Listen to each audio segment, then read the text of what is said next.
السلام عليكم ورحمة الله وبركاته. الفاتحة إلى حضرة النبي المصطفى سيدنا وحبيبنا وشفينا ومولانا محمد وعلى آله وأزواجه وذرياته وأهل بيته وجميع الأنبياء والمرسلين والشهداء والصالحين والعلماء العاملين لا الدنيا وكل نية صالحة. الفاتحة. أعوذ بالله من الشيطان الرجيم. بسم الله الرحمن الرحيم.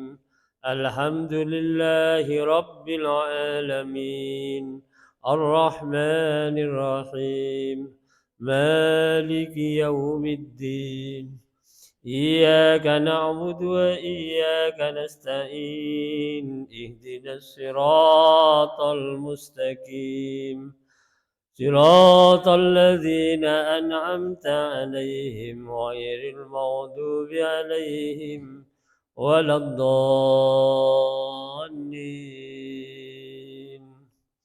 آمين. اللهم صل وسلم وبارك عليه وعلى آله. اللهم صل على محمد يا ربي صل عليه وسلم. اللهم صل على محمد يا ربي صل عليه وسلم. أرجو الشفاعة من محمد لو كنت أرتكب المحرم. اللهم صل على محمد يا ربي صل عليه وسلم. من جاء ملجأنا محمد يوم الهوان به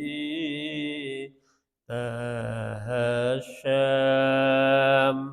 اللهم صل على محمد يا ربي صل عليه وسلم. والنور جاء به محمد والحق بين إن تكلم. اللهم صل على محمد يا ربي صل عليه وسلم. أعلى السماء سماء محمد جبريل قال له تقدم. اللهم صل على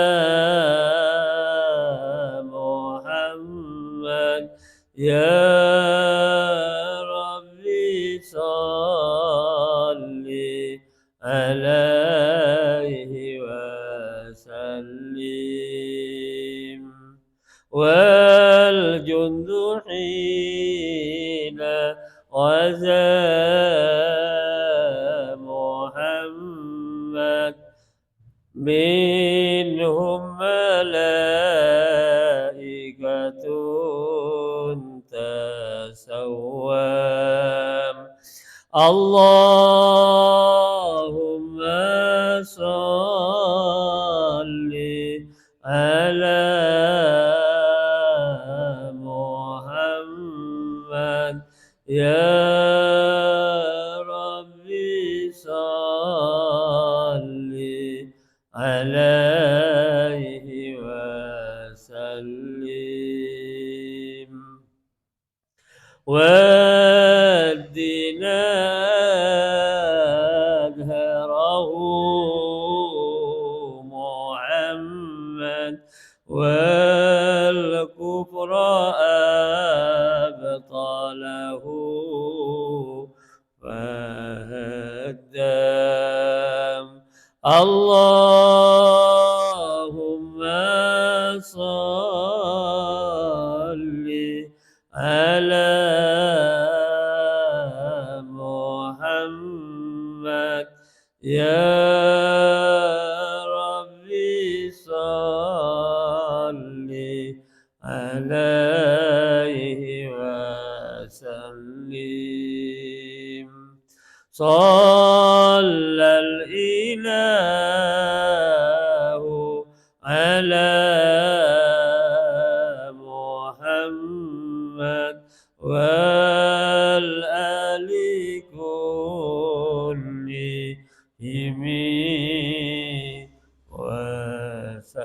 وسلم اللهم صل على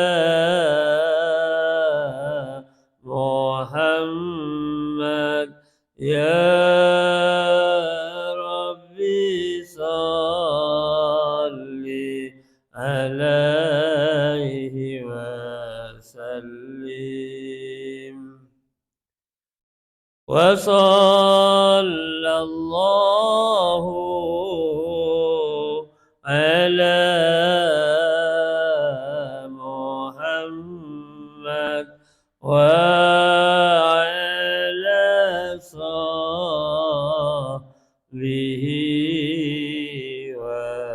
وسلم اللهم صل على محمد يا ربي صل عليه وسلم اللهم صل وسلم وبارك عليه وعلى آله الجنة ونعيمها سعد لمن يصلي ويسلم ويبارك عليه وعلى آله أتر اللهم قبره الكريم بعرف شديد من صلاة وتسليم اللهم صل وسلم وبارك عليه وعلى آله. Mudah-mudahan dengan bacaan salawat Nabi kita semua nanti mendapatkan syafaat dari Rasulullah Sallallahu Alaihi Wasallam, dan mudah-mudahan kita besok di akhirat bisa berkumpul bersama Nabi Muhammad, para nabi-nabi yang lain, para siddiqin, para syuhada, para solihin, para ulama. Akhirnya kita semua oleh Allah dimasukkan ke dalam surganya yang penuh dengan nikmat. Amin Allahumma amin. Hadirin hadirat yang berbahagia, alhamdulillah Pada malam ini kita masih diberi kesehatan dan kesempatan oleh Allah Subhanahu wa taala, merupakan nikmat yang besar Allah berikan pada kita, terutama kesehatan dan kesempatan ini. Karena tidak semua orang mendapatkan kesempatan untuk menambah dan mencari rahmat Allah, nikmatnya. Mungkin sehat mereka tetapi tidak ada waktu untuk meluangkan waktu, menambah kebaikan, menambah ketaatan kita kepada Allah. Alhamdulillah kita masih diberi banyak nikmat oleh Allah. Sekali lagi kesempatan, kecuali juga kesehatan Allah berikan kepada kita. Mudah-mudahan kesempatan yang penuh dengan barokah ini dapat kita manfaatkan dan menghasilkan barokah dan rahmah nikmat dari Allah Subhanahu wa taala. Amin Allahumma amin. Minggu yang lalu sudah saya sampaikan hikmah memperingati Maulid Nabi. Sekarang kelanjutannya adalah substansi dari peringatan itu adalah mencontoh juga perilaku kita, sekaligus kita memohon kepada Allah dengan rahmat nikmat yang Allah berikan kepada kita melalui Nabi kita Nabi Muhammad SAW. Di antaranya dalam kitab Maulid tadi dikatakan isfa' ilallahi ya Muhammad. Wahai Nabi Muhammad, tolong saya dibantu, mohonkan syafaat, sekaligus syafaat itu diberikan kepada kami agar kami nanti di akhirat dimasukkan oleh Allah dengan syafaatmu ke surganya. Isfa' ilallahi ya Muhammad yaumal qiyamati kai'una'am. Artinya permohonan kita kepada Allah lewat Rasulullah supaya kita besok di akhirat mendapatkan nikmat yang besar. Nikmat yang besar itu adalah diri kita oleh Allah ditempatkan di surganya melalui syafaat yang diizinkan oleh Allah kepada Nabi Muhammad agar Nabi Muhammad bisa membantu umatnya termasuk kita. Syafaat itu bahasa yang lebih spesifik adalah pertolongan, bantuan dari Nabi Muhammad diberikan kepada umat-umatnya termasuk kita. Isfa' ilallahi ya Muhammad. Arti harfiahnya itu, makna harfiahnya isfa', mohon pertolongan engkau Nabi Muhammad ilallah, kepada Allah, wahai Nabi Muhammad. Yaumal qiyamati, di hari besok, di hari kiamat. Yaumal qiyamati kaibihi, yaumal qiyamati, besok di hari kiamat, supaya kita mendapatkan nikmat dari Allah. Artinya supaya kita ditempatkan di surganya.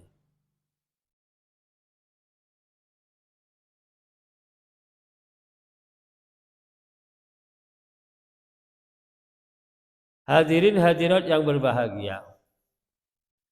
Kemudian kita melanjutkan permohonan kepada Allah melalui Nabi Muhammad. Arju syafa'ata min Muhammad law kuntu artakibul muharram. Arju syafa'ata min Muhammad Lau kuntu artakibul muharram. Arti harfiah dari bahasa Indonesia, arjus syafa'ata. Saya mengharapkan syafaat, pertolongan maksudnya. Min Muhammad. Pertolongan itu, syafaat itu dari Nabi Muhammad. Lau kuntu artakibul muharram. Walaupun saya selalu melakukan, berbuat pelanggaran, bermaksiat kepada Allah, melakukan hal-hal yang diharamkan oleh Allah. Kalau makanan selalu makan barang haram. Kalau perbuatan selalu berbuat perbuatan yang haram. Namun demikian, penuh harap kepada Allah agar mendapatkan pertolongan dari Nabi Muhammad, walaupun saya ini banyak melakukan hal-hal yang durhaka. Ceritanya begitu. Arju syafa'ata min Muhammad lau kuntu artakibul muharram.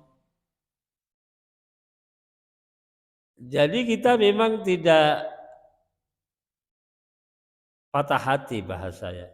Tidak mutung, tidak memutung, mutu ya tidak. Tidak putus asa. Kita harus sadar bahwa tindakan kita itu mungkin banyak kesalahan kan gitu. Banyak perilaku kita yang kurang baik. Atau dengan kata lain tidak menimbulkan pahala. Perilaku kita itu banyak dosanya gitu loh. Namun demikian kita tetap mengharap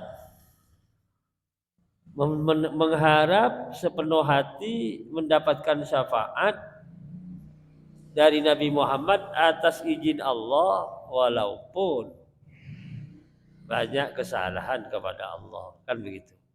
Arju syafa'ata min Muhammad lau kuntu artakibul muharram. Memang diri kita itu tidak boleh putus asa. La taqnatu min rahmatillah. Innallaha ghafurur rahim. Quran itu. Jangan kamu putus asa jauh dari rahmat Allah. Maksudnya memetod diri ya.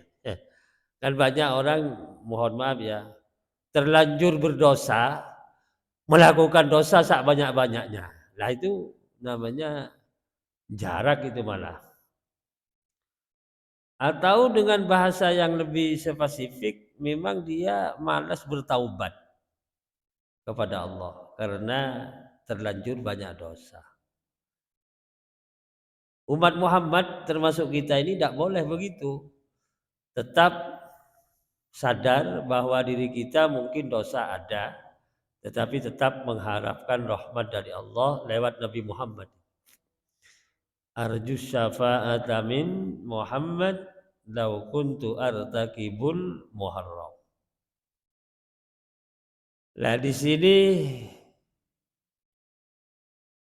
ada keistimewaan bagi kita umat Muhammad, banyak melakukan perbuatan yang salah, yang tidak baik, tetapi harapan-harapan rahmat dari Allah itu tetap kita usaha ikhtiarkan lewat Nabi Muhammad. Nabi Muhammad ini memang oleh Allah ditugas sebagai Nabi dan Rasul membawa risalah Islam. Kalau bahasa yang lebih sederhana itu cahaya dari Allah dibawa oleh Nabi Muhammad. Wan nuru jaa bihi Muhammad.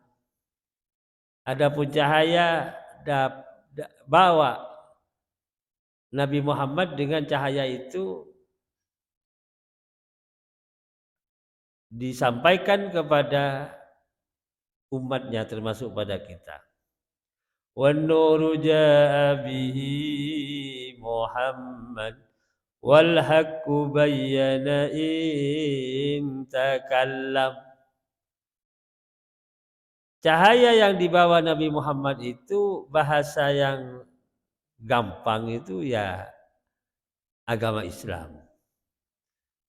Risalah Islam dibawa oleh Nabi Muhammad, amanat dari Allah, disampaikan kepada umatnya seluruh dunia termasuk kepada kita.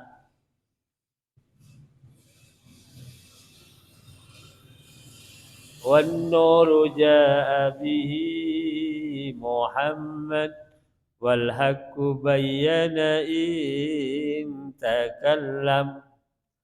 Kalau teksnya cahaya itu Al-Qur'an. Wal haqqu bayyana. Kebenaran itu akan cetok welo-welo apabila Nabi Muhammad menyampaikan kebenaran itu lewat wahyu Allah, disampaikan kepada kita. Di antaranya yang dibawa oleh Nabi Muhammad adalah risalah Islam itu. Kalau diperinci di dalamnya adalah tauhid dan akhlak itu.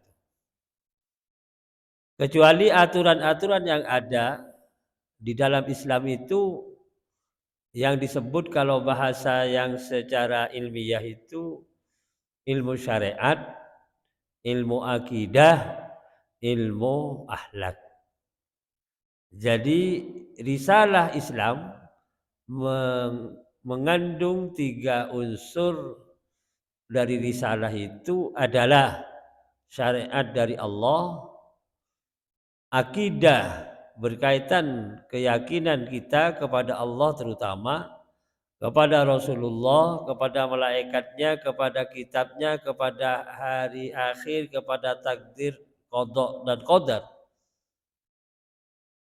Itu garis besar yang di dalam cahaya yang Nabi Muhammad bawa kepada kita. Lebih esensial dari 2 poin syariat dan akidah itu adalah akhlak, budi pekerti. Karena memang akhlak ini cermin dari hati seseorang yang hatinya itu sudah bersih dari kotoran-kotoran yang sifatnya manusiawi. Hadirin hadirat yang berbahagia, wan nuru jaa bihi Muhammad wal haqqu bayyana in takallam.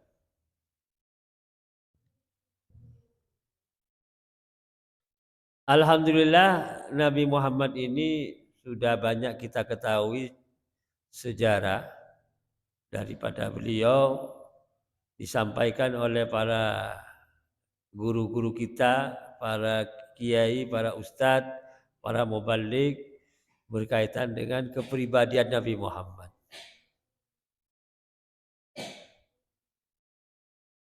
Rasulullah itu memang manusia yang istimewa ya. Kalau di dalam bahasa yang sederhana, menjadi manusia yang dipilih oleh Allah lebih dari segala-galanya, lebih dari semua makhluk Allah. Karena memang status beliau itu oleh Allah didahulukan penciptaannya daripada semua makhluk. Minggu kemarin sudah saya kupas itu, cuman dalil daripada penciptaan Rasulullah menjadi sebab dari semua makhluk Allah itu tidak saya sempat menyampaikan secara langsung. Malam ini saya sampaikan bahwa melalui dawuhnya Allah, namanya hadis qudsi itu. Allah Ta'ala berfirman langsung disampaikan kepada Nabi Muhammad. Dawuhnya Allah ini disampaikan langsung kepada Nabi Muhammad, termaktub yang disebut adalah hadis qudsi. Hadis qudsi ini Allah menyampaikan tidak lewat menyampaikan kepada Nabi Muhammad tidak melalui malaikat Jibril, sehingga langsung oleh Allah disampaikan sendiri kepada Nabi Muhammad, tidak termaktub dalam Al-Quran. Jadi dawuhnya Gusti Allah itu ada dua versi yang benar. Satu adalah wahyu Allah, kalamul qadim namanya, disampaikan kepada malaikat Jibril, kemudian oleh malaikat Jibril dilanjutkan supaya didawuhkan, disampaikan kepada Nabi Muhammad. Itulah yang disebut kalamullahil qadim, Al-Qur'anul Karim, yang kita kenal sebagai mushaf 30 juz itu. Kemudian yang kedua, firman Allah tidak didawuhkan kepada malaikat Jibril, langsung oleh Allah disampaikan kepada Nabi Muhammad. Itu yang disebut hadis qudsi namanya. Dari hadis qudsi inilah kita mengetahui bahwa Nabi Muhammad itulah Nabi yang menjadi sebab terciptanya semua makhluk alam semesta berikut isinya, sampai surga dan neraka, sampai para malaikat, semuanya. Allah dawuh laulaka lama khalaqtul aflak. Ini dawuhnya Gusti Allah yang dikatakan hadis qudsi tadi. Muhammad, kalau tidak karena engkau Muhammad, kalau tidak karena engkau Muhammad, saya tidak akan menciptakan alam semesta. Ini dawuhnya Allah. Berarti kalau kita fahami hadis qudsi ini, Nabi Muhammad menjadi nabi yang menjadi penyebab terjadinya, terciptanya alam semesta. Alam semesta itu ya bumi, langit, seisi-isinya semua. Bahkan Allah menciptakan malaikat karena Nabi Muhammad.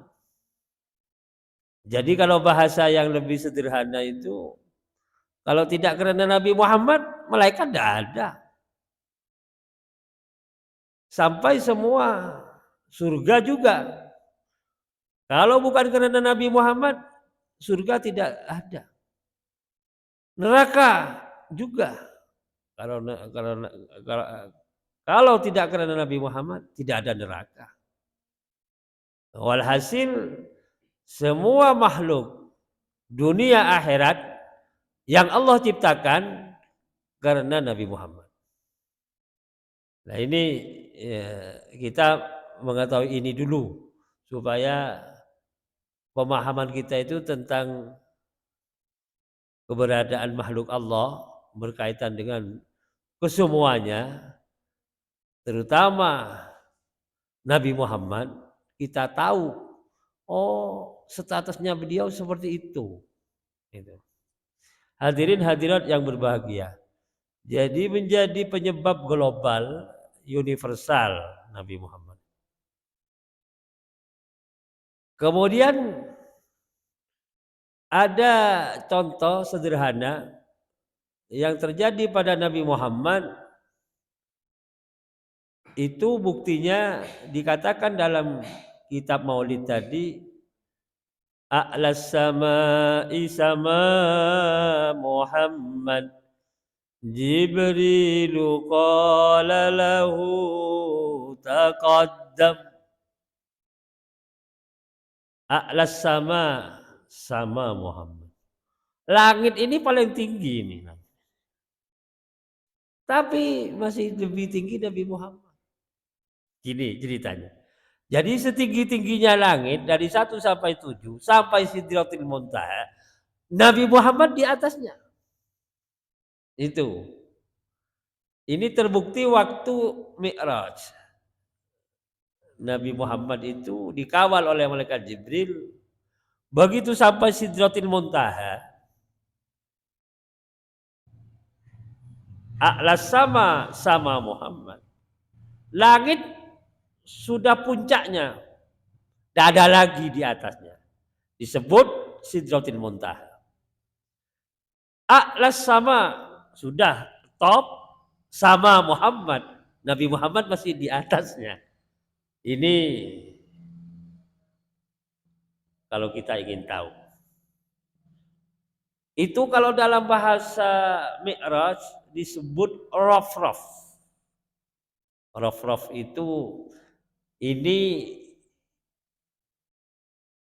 langit lapis 7, di sini Sidratil Muntaha, di atasnya. Raf-raf itu umpama ruangan itu, ruangan khusus. Ruangan khusus di Sidratil Muntaha, Nabi Muhammad tahiyat kepada Allah. At-tahiyatul mubarakatus salawatut thayyibatu lillah. Ketika sampai langit ke-7 ini, untuk masuk ke atas lagi, yang namanya di atas langit yang paling tinggi, malaikat Jibril angkat tangan sudah. Tidak bisa itu malaikat Jibril. Yang bisa satu-satunya hanya Nabi Muhammad. Jibrilu qala lahu taqaddam.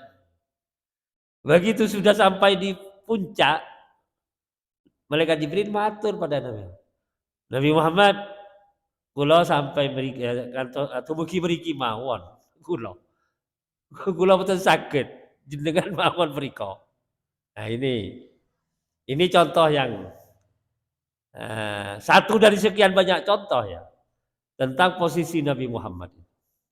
Supaya kita, jadi dibaca di kitab sejarah termasuk Maulid Nabi itu, kitab Maulid itu supaya kita menggali makna, tambah tahu, tambah faham, tambah mantap hati kita memahami betul tentang posisi Nabi Muhammad itu. Bapak-bapak dan ibu-ibu yang berbahagia, kalau sudah kita membahas tentang kepribadian Nabi Muhammad, yang poinnya itu tadi, kemuliaan yang tertinggi kepada beliau, memang satu-satunya kan gitu. Minggu kemarin sudah saya sampaikan bahwa dalam bersenji itu dikatakan man huwa akhirul anbiya bisuratihi wa awwaluhum bimakna. Sinten niku ingkang paling akhir para nabi niku secara fisik sinten niku. Nanging piyambakipun secara hakikat niku piyantun ingkang paling rumiyin kan gitu. Bahasa Jawa ya. Siapa itu orang yang secara fisik penutup para nabi dan secara hakiki awalnya para nabi? Siapa itu? Yaitu Nabi Muhammad sallallahu alaihi wa alihi wasallam. Luar biasa. Setelah kita mengkaji tentang uraian kepribadian Nabi, mulai dari akhlaknya, kapasitasnya, kemuliaan yang Allah berikan kepada Nabi Muhammad, bukan hanya sekedar mulia, tapi menjadi penyebab terciptanya seluruh makhluk Allah, dunia sampai akhirat. Nah itu Nabi Muhammad. Nah ini bagian daripada poin yang kalau kita harus dan biasa memperingati Maulid Nabi, kemantapan hati itu di dilengkapi dengan pengetahuan, tambah mantap hati kita, tambah yakin, bukan cuma sekedar seremonial kita memperingati Nabi, mauludan, sekatenan, bukan hanya itu. Kita gali, oh apa ini di balik seremonial yang terjadi di masyarakat. Kalau di Solo ada gerakan sholawatan keliling selama Maulid Nabi, Jamuro, Jamuri, ada lagi kelompok lain. Nah, ya sudah, tidak apa-apa. Oh, itu memang bermacam-macam jenisnya. Cuman mohon maaf, jangan hanya seremonial seperti itu. Difahami betul apa yang dibaca itu. Supaya ada manfaatnya, termotivasi keyakinan kita dan pengetahuan kita tambah bagus, sehingga keyakinan yang Allah sarankan di dada kita itu, terutama kepada Allah, kepada para nabi, rasul, para malaikat, kitab-kitabnya Allah, hari akhir, qadar itu tambah mantap kita. Tambah bagus. Sekali iman tetap iman, sekali yakin tetap yakin, kan gitu. Hadirin hadirat yang berbahagia, gambaran sekilas seperti tadi. Malaikat Jibril saja melihat posisi Nabi Muhammad oleh Allah, diposisikan hambanya yang termulia dan tertinggi di sisi Allah, di atas semuanya. Malaikat Jibril angkat tangan. Jibrilu qala lahu taqaddam.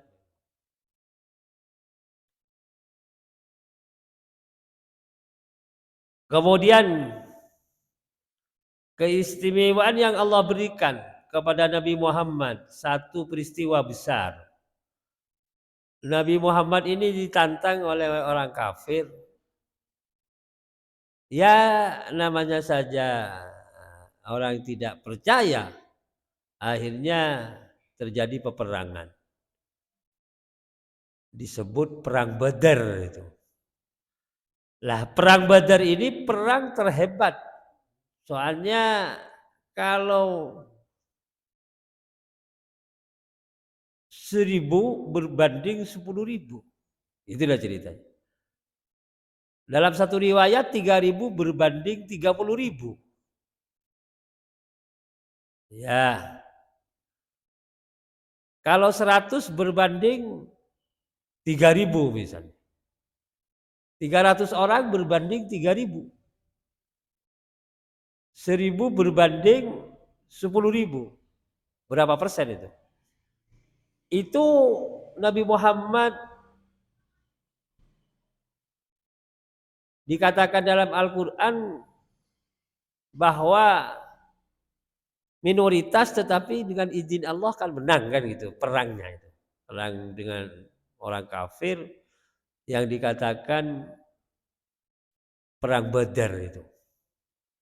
Tidak imbang itu. Personilnya tidak seimbang. Peralatannya apalagi, memang tidak punya alat canggih. Tapi menang. Apa dikatakan di sini? Wal jundu hina ghaza Muhammad Jibril minhum malaikatun tasawwam. Tentara-tentara yang melawan orang kafir, ini anggotanya Nabi Muhammad. Sebaliknya, orang kafir perbandingannya yang tadi, kalau 1.000 berbanding, jadi umat Islam 1.000 misalnya, mereka 10.000. Umat Islam 3.000, mereka 30.000. Kan jauh itu. Berarti berapa? 10% ya? Iya kan? Tapi dikatakan dalam kitab Maulid ini dikatakan minhum malaikatun tasawwab. Yang membantu Nabi Muhammad itu bukan manusia lagi tapi malaikat. Berbaris melawan orang kafir musyrikin yang memerangi Nabi Muhammad, para malaikat. Tahu-tahu mak kelipuk gitu, mati mereka. Siapa? Bukan orang, malaikat. Mereka tidak lihat musuhnya mana, tidak kelihatan. Karena memang malaikat yang melawan, yang membantu Nabi Muhammad tentara Islam itu malaikat. Wal jundu hina ghaza Muhammad. Tentara-tentara yang diutus oleh Allah malaikat. Bukan lagi manusia. Jadi orang kafir yang menyerang Nabi Muhammad itu musuhnya bukan orang lagi, malaikat. Wal jundu hina ghaza Muhammad minhum malaikatun tasawwam. Malaikat itu. Kalau di sini namanya pagar betis ya. Ada orang mau demo, polisinya pagar betis, tidak bisa masuk yang demo itu. Sama. Tapi kalau waktu itu orang-orang musyrikin dipetis, disabet oleh malaikat langsung kelipuk. Mati. Mereka tidak melihat lawan. Tahu-tahu mati. Wah, berpuluh-puluh ribu orang kafir itu. Akhirnya perang Badar itu menang. Nabi Muhammad menang. Di perjalanan setelah selesai, Nabi Muhammad dawuh kepada sahabat. Perang Badar ini gede. Perang Badar ini Allah memberi rahmat kepada kita, kepada saya dan Anda. Perang yang paling besar, tapi menang. Tapi harus kita waspada, kata Nabi Muhammad. Ada yang perang lebih besar lagi dari perang Badar. Kalau perang Badar itu termasuk perang yang kelas 2, KW 2. Tapi yang nomor KW 1 itu perang siapa itu? Hawa nafsu. Oh. Jadi hawa nafsu itu perang yang paling hebat bagi masing-masing individu ini. Awak dewi ini loh. Hawa nafsu awak dewi ini kalau kita tidak melawan, tidak memerangi hawa nafsu, awak dewi itu pasti banyak terjerumus kepada tindakan negatif itu. Maksiat lah. Jadi memang harus diperangi hawa nafsu yang ada pada diri kita masing-masing. Ini yang dianggap perang paling hebat, paling besar daripada sekedar perang Badar, kata Nabi Muhammad. Karena para sahabat kan tanya, napa tesi wonten perang ingkang luwih agung ketimbang perang niki? Ya ini. Napa niku Gusti? Ya perang melawan hawa nafsu kuwi. Nah, ini yang perlu ini.